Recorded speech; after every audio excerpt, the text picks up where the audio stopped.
হরে কৃষ্ণ। কেমন আছো সবাই? নিশ্চয়ই ভালো আছো। আজ তোমাদের একটি গল্প শোনাতে এসেছি। একজন বৈরাগী বাবাজি ছিলেন। বাবাজির হঠাৎ ইচ্ছা হলো উনি রামেশ্বরম যাবেন। উনি বৈরাগী মানুষ, তাই ওনার কাছে অত অর্থ ছিল না যে অর্থ দ্বারা উনি রামেশ্বরম যেতে পারেন। কিন্তু ওনার কাছে দুটি সোনার মূর্তি ছিল, একটি গণেশ এবং অপরটি গণেশের বাহন ইঁদুরের। উনি মনে করলেন এই মূর্তি দুটি বিক্রি করে যে অর্থ পাবো তা দিয়ে আমি রামেশ্বরম যেতে পারবো। সেই ভাবনা মতো উনি মূর্তি দুটি একটি স্বর্ণকারের কাছে নিয়ে গেলেন। স্বর্ণকারের কাছে মূর্তি দুটি নিয়ে স্বর্ণকারকে ওজন করতে দিলেন। স্বর্ণকার ওজন করে বললেন, মূর্তি দুটির একই ওজন, তাই এদের দামও একই। একথা শুনে বাবাজি থমকে গেলেন।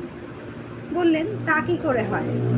একটি হলো দেবতার মূর্তি আর অপরটি হলো তার বাহন ইঁদুরের।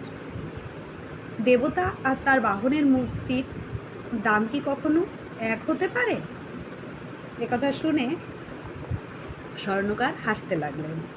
বললেন, বাবাজি, আপনি হলেন একজন বৈরাগী মানুষ, সাধু ব্যক্তি।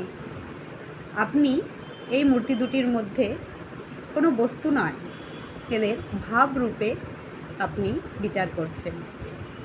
তাই এদের ভাব অনুযায়ী আপনি এই মূর্তি দুটির মধ্যে একটিতে দেবতা আর অন্যটিতে ইঁদুর দেখতে পাচ্ছেন। আমি স্বর্ণকার, একজন ব্যবসায়ী মানুষ। আমি এদের মধ্যে কোনো ভাব নয়, শুধু বস্তু দেখতে পাচ্ছি। আমি ভাবের কথা বা মূর্তির দাম বলিনি, আমি বলেছি সোনার দাম। দুটির মধ্যে একই সোনা আছে, তাই এদের দামও একই। আমি কোনো দেবতা বা দেবতার বাহন হিসাবে এদের দাম নির্ধারণ করিনি।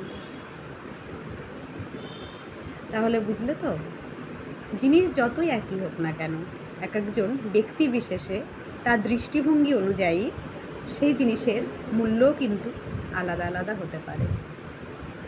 তাই কখনোই অন্যের কথা দ্বারা নিজেকে প্রভাবিত করো না।